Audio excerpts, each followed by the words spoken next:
I said, gorgeous day out here at the property again. Stepdad kind of reworked the ground after all those trucks came through and tore it up when it was really muddy, or when it was raining, during the foundation pour, as well as bringing in that steel. But he got it all leveled down for us, which we appreciate. Now I'm out here kind of marking out the layouts of things, where the columns are going to go.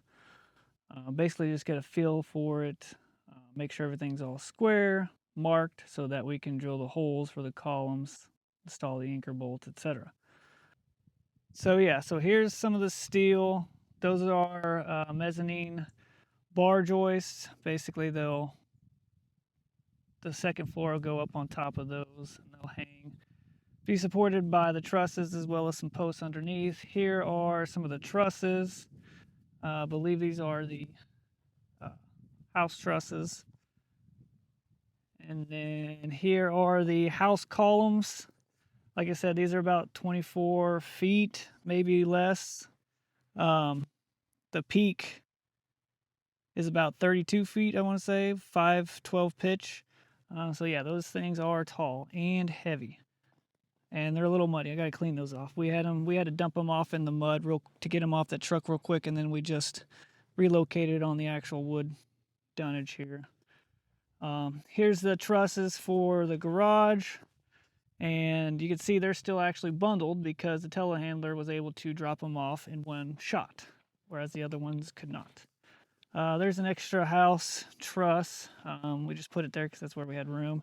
There's the garage, columns. There's the garage columns there. I think they're about 14, 15 foot or so. And again, those were able to get off the truck in one shot because of the telehandler. Here's the porch overhangs, steel for those. Back there is the overhang steel for the roof. And then here are the gable end columns. And then back behind there, I believe, is a couple more.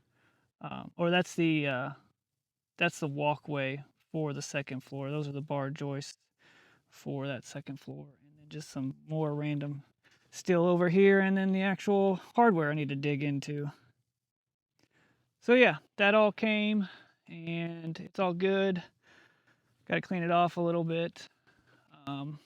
We're waiting a few days until we get back from Thanksgiving trips, etc. Get some equipment out here. Probably get a crane, maybe a telehandler, and some scissor lift to get up there and start installing the columns, trusses, etc. We got to get some wood out here because it'll be a hybrid system from Worldwide Steel, where it's steel column trusses mixed in with wood girts, purlins, etc.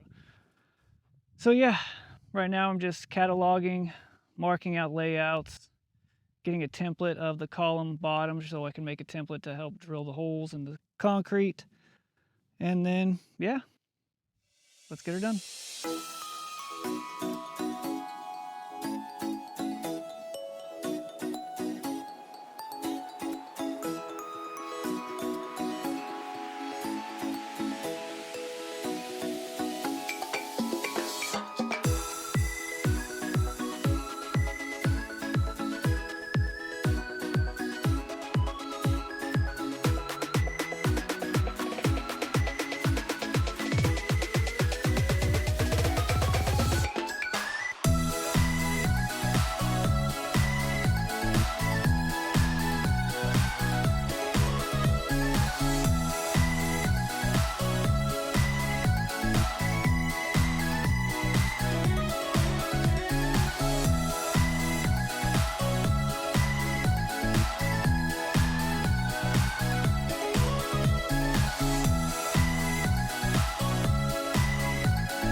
Alright, so gonna try something different here. I bought this GoPro to capture footage of the build.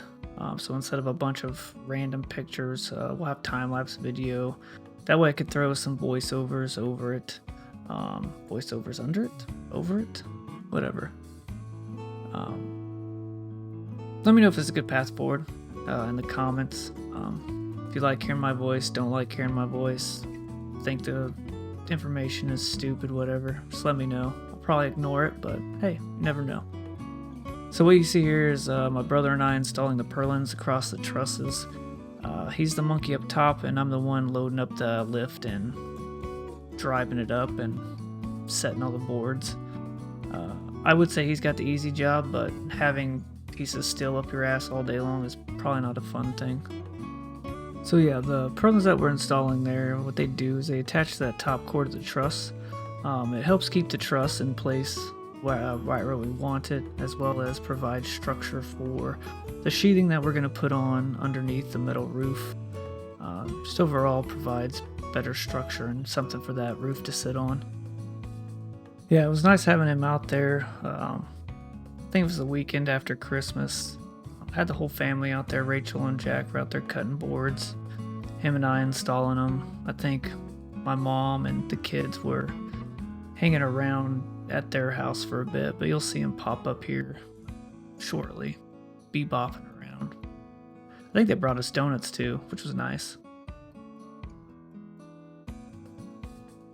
Yeah, getting to that center area there at the end was a little tricky. We have that 4-inch inset there for our shower, so Mom and Jack created some boards for that lift to roll over. That way we could get over there and install the boards a lot easier. So here we're installing the next set of columns, drilling the holes for those anchor bolts, pounding them into the concrete, and then slipping that column over the top of the bolts, and then plumbing that column as best as we can, and then tightening in the bolts on those anchors.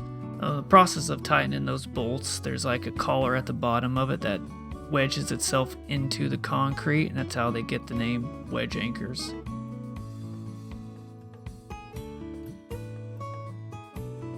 So after we got 2 sets of columns next to each other, we put in these girts. The girts are the horizontal pieces of wood that ties the columns together.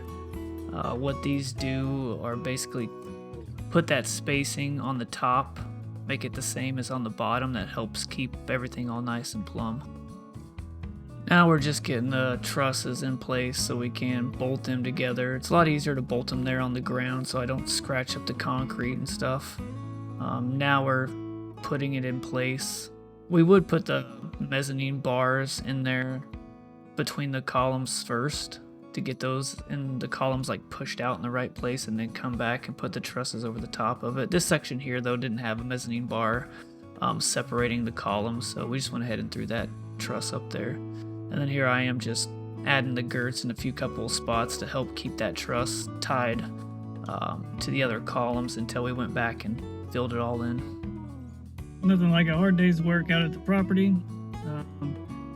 Got 2 more columns, the truss, and then 4 in-wall columns left on the house, and then the house will be pretty much still be up, well, minus the overhangs and the eave extensions, etc. But the main part of the house will be done. So only 2 more main columns left on the house here. This corner was tricky. We had to use some cement filler stuff to make this corner kind of level. It wasn't lining up properly when it was poured, but we're just fixing it. While this is setting up, we go over to the other side and drill and stand up that column.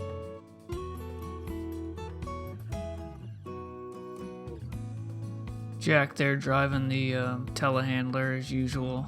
It's really the only one that's been driving it, which is nice. Allows me to get up there and do all the installing and stuff, plus he gets to have fun. Whole family's out there today. You see the kids bebopping around. I finished up the day here just installing as many purlins as I can before the sun goes down. Another great day on the house. Sun's going down. Time to get home and enjoy New Year's Eve. Well, I think we got 1 more column and a truss left for the house, and then start on the garage. Another great day down on the house. Finished up with all the main columns on the house itself. Got one end wall column up, and then a few purlins for that window bay there. Tomorrow we're going to try and put the rest of those end wall columns up, fill in those purlins for the house, and then get started on the roof. Here Jack and I are installing the end wall columns. We already had one up, but end wall columns are pretty much like the main columns. There's only 2 anchor bolts instead of 4 though, but they install pretty much the same way. Drill the holes, pound the anchor bolts in, plumb it, install it up to the top to the trusses, and then move on and do it again. And then here I am just filling in more purlins until the sun goes down.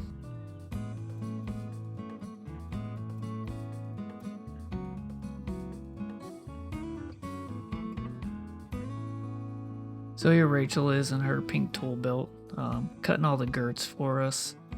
Basically the girts are the horizontal pieces that go in between the columns. I said this earlier, but other than just holding the columns at the right distance, what they do is they provide support for the outside sheathing, gives us something to attach that to, as well as the interior walls. But also like the windows and the door frames will attach to them as well. Here we are going through and installing all the pieces that she cut. It goes way faster when it's me and her working. When I'm by myself, it's a lot slower.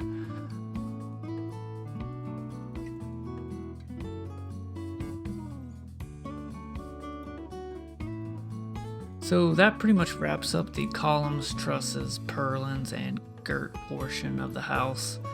Stay tuned for the garage portion that leads up to sheathing install. Hope you all enjoyed the video.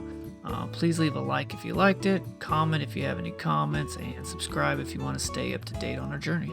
Thanks.